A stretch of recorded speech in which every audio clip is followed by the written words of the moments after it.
seguro que te habrán contado alguna vez la parábola del burro y el matrimonio de ancianos. Vale, pues, hay un burro que va con dos abuelitos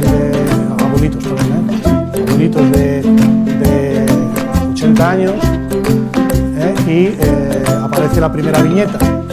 ¿Vale? En la primera viñeta aparece el matrimonio montado en el burro por un camino de tierra, y a los 100 metros se encuentran con un navegante del Camino de Santiago y dicen: joder, señores, por favor, van a regalar al burro.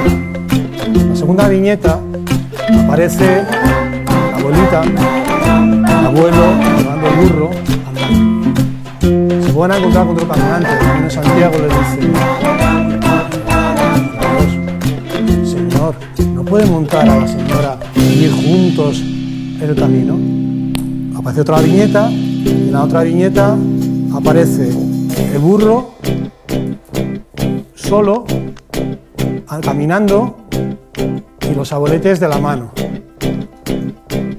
Y aparece otro caminante y le dicen: pero no se pueden subir al burro. Te quiero decir esto, que en un trabajo que tienes que tomar decisiones constantemente, también dentro de esas decisiones están cómo tú quieres hacer tu trabajo y cómo quieres exponerte públicamente. Hagas lo que hagas, vas a crear un debate. Si yo estoy sentado ahí y llevo una corbata azul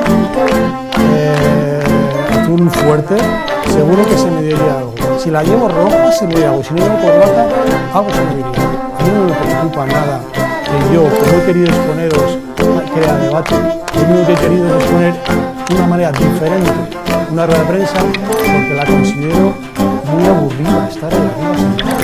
Para mí, ¿qué más da hablar sentado que estar de pie si el Consejo de Administración me ha autorizado, por supuesto, a hacerlo así? Yo creo que lo que importa es, a todo lo que vosotros me preguntéis, yo exponer. Pero no tenéis una pregunta, es esa nada más. ¿Otra más? Pero nada, la pregunta es esa, no nada más del proyecto ni nada. No, pero que pensaba que pensé que había otra pregunta respecto al proyecto. Vale, gracias. ¿Otra pregunta? ¿Alguna pregunta más? Gracias.